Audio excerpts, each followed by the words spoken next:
umpisa pa lang, hindi na kami tinantanan ng problema. Tutul po ba kayo sa pagsasamahan namin? Hindi po ba kami bagay para sa isa't isa? Hindi na po ba kami makikita pang muli? May nagbigay ng limos sa akin sa simbahan. Sayang nga hindi ko siya naabutan para makapagpasalamat man lang sana. Ang bait po ng taong yun. Sigurado po. Parati po siyang pinagpapala ng Diyos. Blanca, ayos lang ba kung tawagin kitang anak? Tuwing nakikita kita, naalala ko yung nawawala kong anak. Buisit ka magbata ka. Ubus na pasensya ko sa'yo. Manda ka sa akin. May sulong dito! Sulong! O bakit, Luna? Bigla ko pong naalala si Ate Blanca. O ano naman tungkol sa Ate Blanca mo? Parang may nakamdaman po kasi akong hindi maganda. Hindi po ako yun.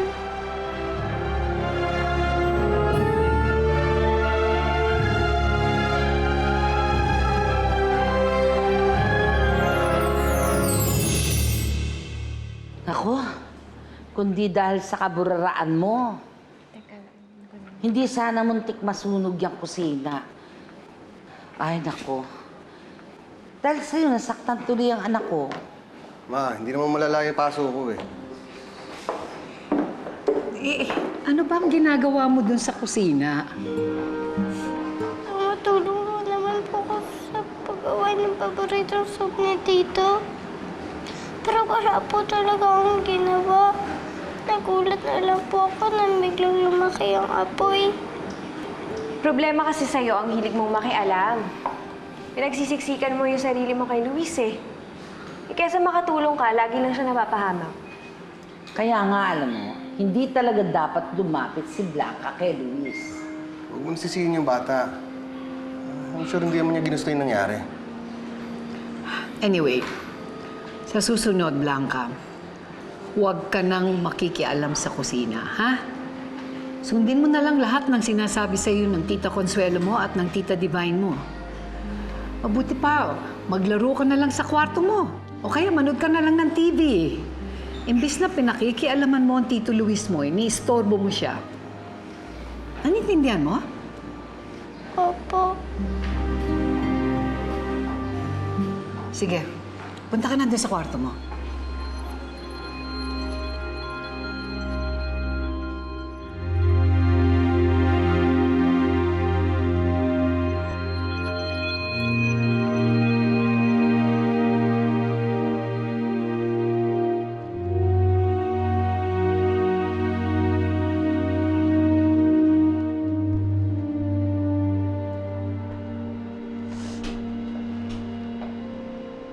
Huwag mo nang aksayahin ang luha mo. Dahil walang maaawa sa'yo. Dahil wala kang kakampi sa bahay na to. Buti ka nga sa'yo. Arte-arte mo kasi. Di ka marunong makibagay. Kung yung pamangking ko na lang kasi inampo ni Madam, edi sana wala kaming problemang ganito. Dahil magiging mas mabuting ampon siya kaysa sa'yo.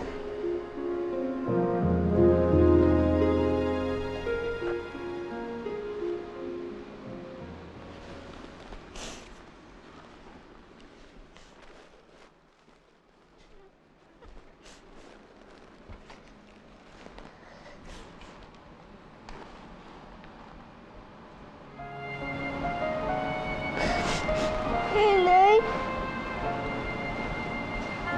Tama si Manang Eloisa.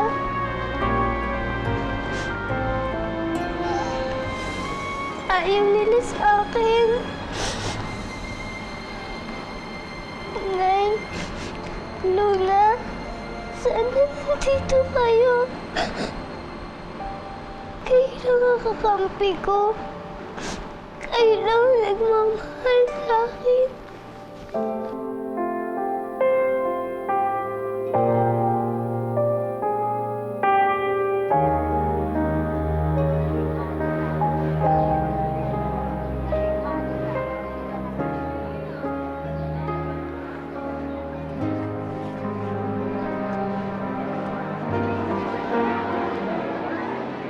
Ay,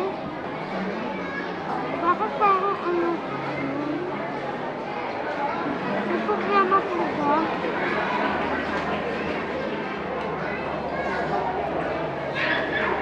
Naiisip ko kasi ang ate mo, Luna. na miss ko na siya.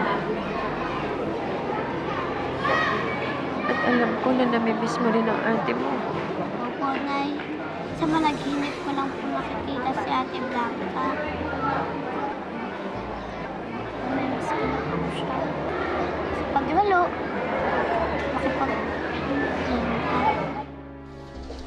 Kawawa naman si Blanca. Sobra naman yung parusa ni Tita Priscilla. Wala namang kasalanan yung bata eh. Ako lumapit sa apoy, kaya napaso ako. Huwag mo na siyang ipagtanggol.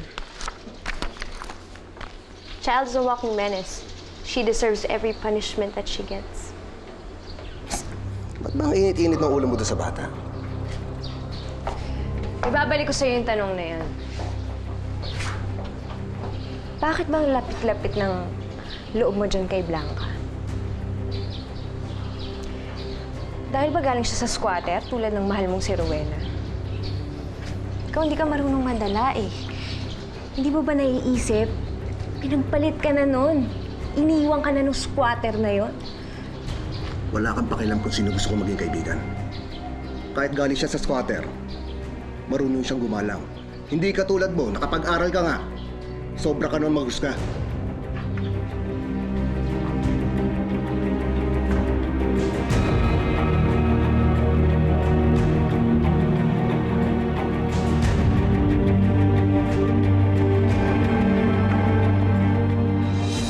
Anak, pasensya ka na.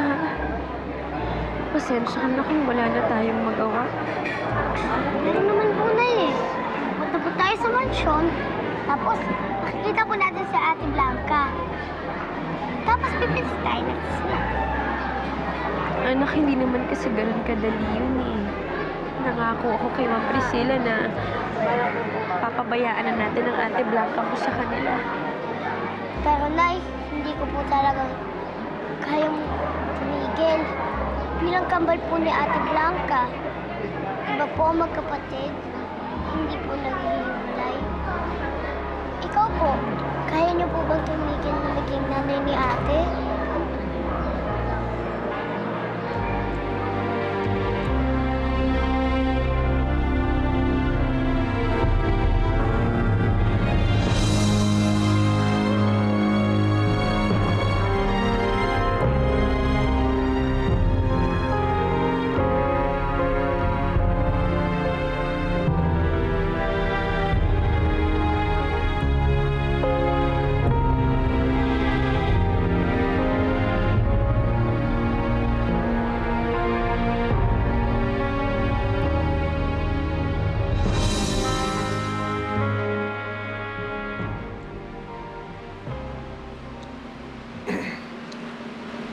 Anong ginagawa mo dito? Gabing-gabi na. That's why I think it's perfect. Nobody saw me sneak in. Ano kailangan mo? Gusto ko lang kasi mag-apologize sa'yo sa ginawa ko kanina. Alam mo naman na ayoko nagagalit ka sa akin. That's why I wanted to make it up to you tonight.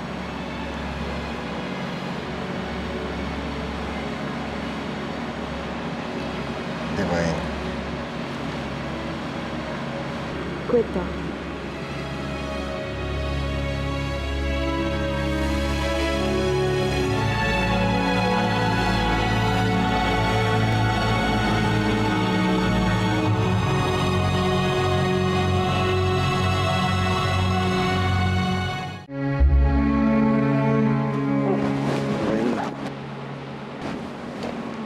Mali itong ginagawa natin.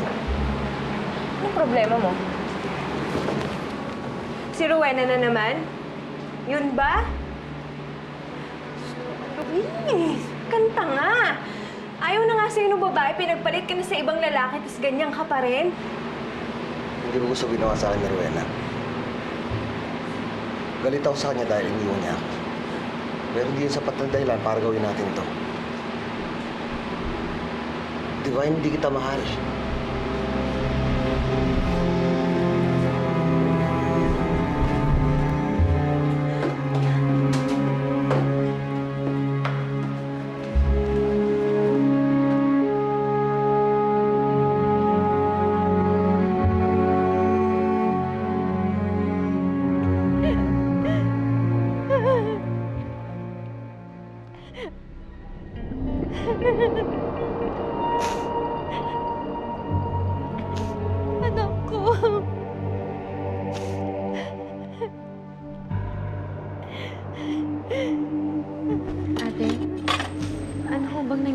siya umiiyak?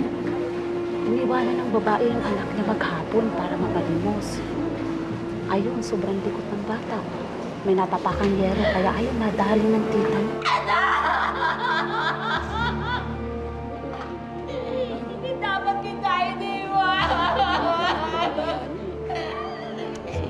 Hindi nangyayari sa'yo to, hindi kita iniwan! Naku!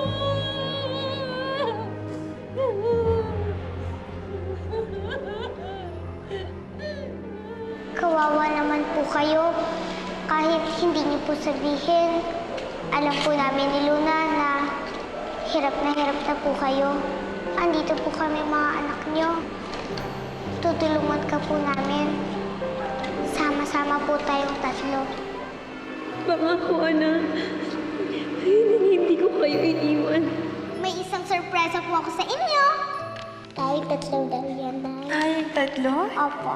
I love you, Inay.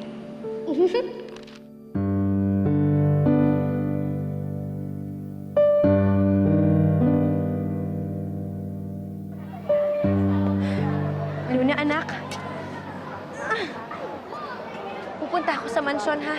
Pupuntahan ko ang Ate Blanca mo. Nay, gusto ko rin po makita si ate. Anak, hindi sa pagkakataong to. Alam mo namang bawal tayong pumunta sa mansyon, hindi ba? Hindi ko pa nga alam kung paano ako makakapasok doon, pero gagawan ko na lang ng paraan. Pero kung sakaling magkagulo man, ayokong madamay ka pa. Kaya halika, doon ka na muna kay Aling Cecil, ibinili na kita sa kanya, ha? Sige po, Nay. Pakisabit na lang po kay Ate Blanca na gusto ko po siya, ha? Makakarating, anak. Halika na. Aling Cecil? Kayo na po munang bahala kay Luna, ha? Oo, sige. Iwanan mo siya, ako bahala sa kanya. Anak, papakabait ka, ha? Sandali lang ang nanay. Hindi ako magtatagal, ha? Huwag kang malikot. Kayo na pong bahala. Sige, na. Ako bahala. Sige na lalaki. Tara mo na, ha? Gusto mo kumain?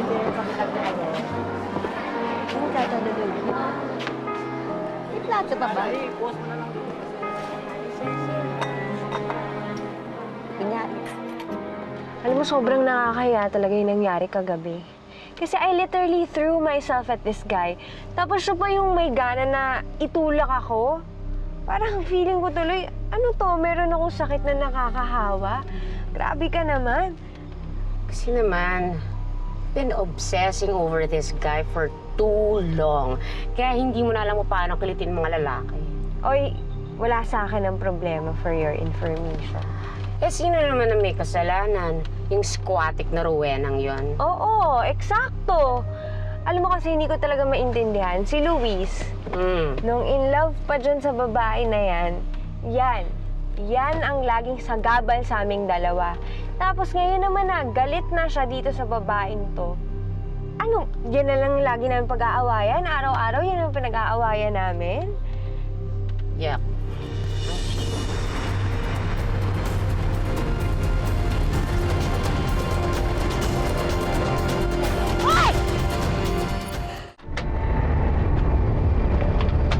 Hey! Medyo malayo pang mall dito. Why did we stop? Hoy! Teka lang, What's happening? Hindi, nakita ko siya Nakita ko siya, hindi ako pwede magkamali. Nakita ko siya, naglalakad siya dito Are you high or something? Sino nakita mo? Anong meron? Hindi si Rowena, hindi mo ba siya nakita? Nakasaklay pa nga naglalakad dito kanina. Wow. Ayoko niyang tinira mo, hindi kape yan. Alam mo, masyadong lalaro yung imagination mo Wala kang nakita, walang kahit na ano. Sorry, it's just your imagination. Medyo napapraning ka. Tara na. Tara na. Hi! Let's go to the mall!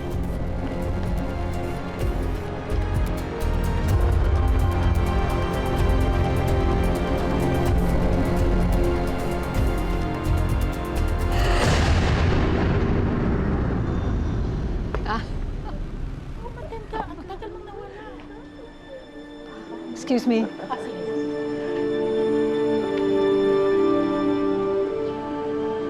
Anong ginagawa mo rito? Ma'am Priscilla, gusto ko lang hong makita at makasama ang anak ko. Kahit sandali lang. Pumapayag naman ho ako na makihati kayo sa kanya bilang utang na loob ko sa inyo sa pagpapagamot sa anak ko. Rowena, hindi ba may pagkakasunduan na tayo? Hindi ba nangako ka hindi mo na kami guguluhin ni Blanca? Ma'am Priscilla, huwag niyo naman pong ipagdamot yung bata. Siguro naman ho nauunawaan niyo ko. Bilang alam niyo ho kung ano ang pakiramdam nang nahiwalay sa inyo ang mga anak ninyo nung ibang bansa sila.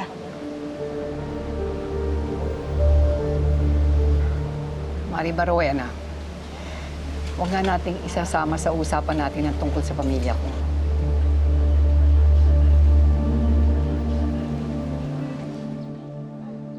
Nay! Blanca, Nay, sabi ko na nga po ba, hindi niyo ako makakalimutan eh. Ma'am Priscilla, maraming salamat po sa pagpayag niyo na pumunta dito ang nanay ko. Rowena,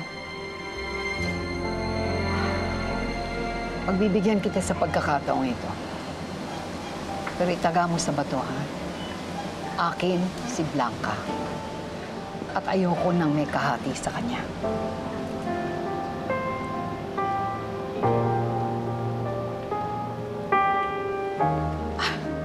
Saan nga ba tayo kanina? Nay, nasan po si Luna? Bakit hindi niyo po siya kasama?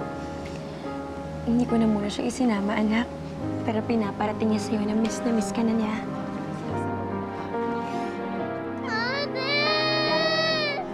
Ate, nasan ka na?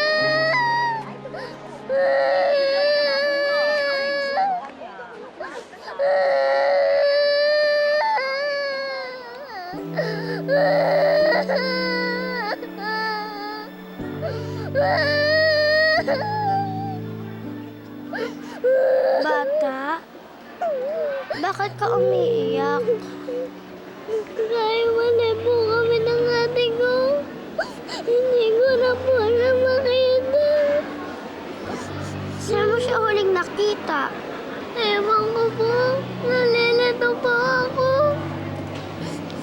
Alam po kung hindi ko na po makita ang aking ate. Para po hindi na po makauwi sa kanila nanay. Sige, tutulungan kitang hanapin ang kapatid mo. Hana, huwag ka nang umiyak. Sandali lang, ha?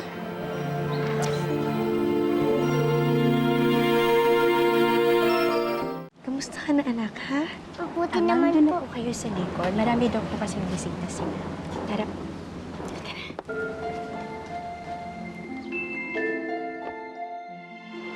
Nakita mo na ba yung ate ng kaibigan ko, Ani?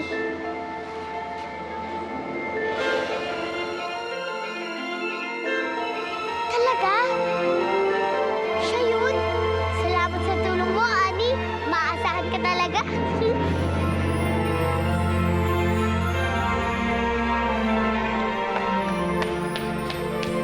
Alam ko na kung saan natin makikita ang ate mo.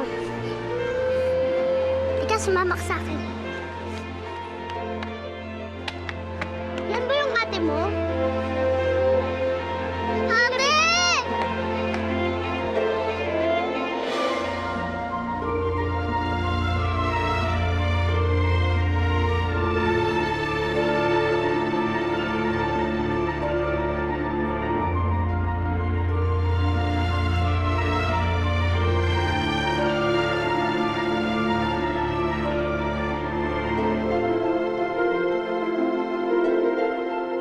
Pahiram ko muna ito sa'yo si Barbara para may kasama ka dyan. Baka magalit sa'yo si Inay.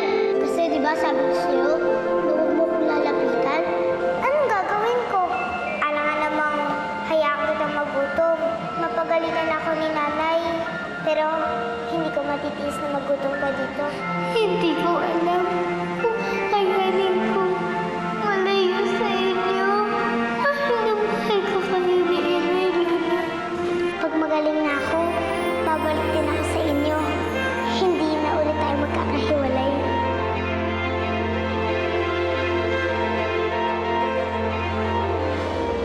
Nakakaingit sila, Ani. Nagkita na sila magkapatid. Sana kami ni Ate Blanca magkita ulit, no? Gusto ko na siyang makasama. Miss na miss ko na siya.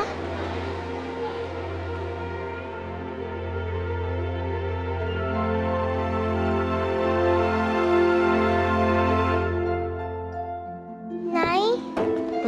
Bakit ang tagal-tagal niyo pong hindi dumalaw? Akala ko po, totoong kinalimutan niyo na ako.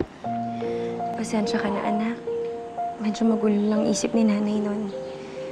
Pero ngayon, alam ko na kung ano yung gusto ko. At yun na yung makapiling ka. Totoo po, Nay? Oo, anak.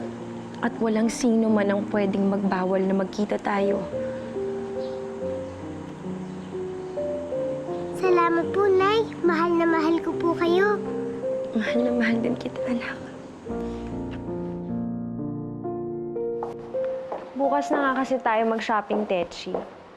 Nawala na nga ako sa mood.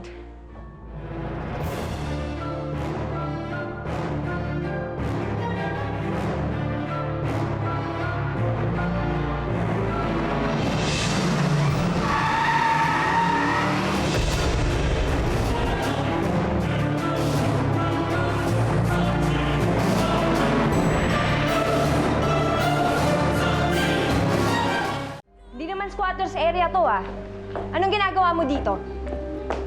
Ikaw napakawalang hiya mo. Ano ba talagang masamang hangin ang nagdadala sa'yo sa landas ko?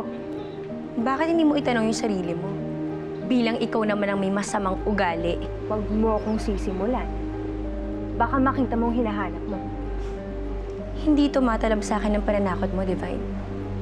Nakalimutan mo na ba yung enkwentro natin? Gusto mo ba ng isa pa? Taas ng loob mo, ah. Kakalabanin mo ako. May saklay ka na. Lumpo ka na. Ano ba talagang ginagawa mo dito, ha? Sino nagpapasok sa'yo sa bahay na to? Nandito ako para dalawin ang anak ko.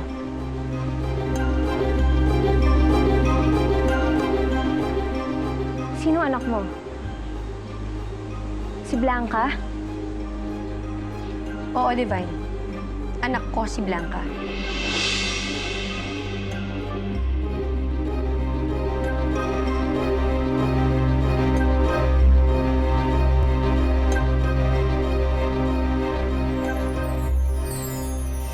Nararamdaman ko yung nararamdaman mo dahil minsan nangyari na sa akin yan eh. Pero may usapan kami na kapag namimiss na namin ang isa't isa, titingin lang kami sa buwan. Dahil ang buwan ang magiging tulay. Ang magiging tulay para kahit malayo, magkasama pa rin.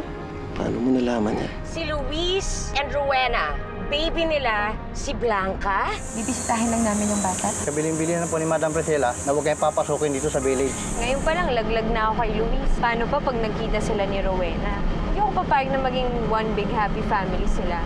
Magic! Ganito po, Ibon yan! Hindi, aso po yan, oh. Ruf, ruf, ruf. Anak, aalis na tayo dito. Sasama ka na kay nanay. Andito nga yung kidnapper. Pumunta ka na rito at baka makatakas pa. Sino makakatakas? Si Rowena? Yung kidnapper! Kinikidnap si Blanca.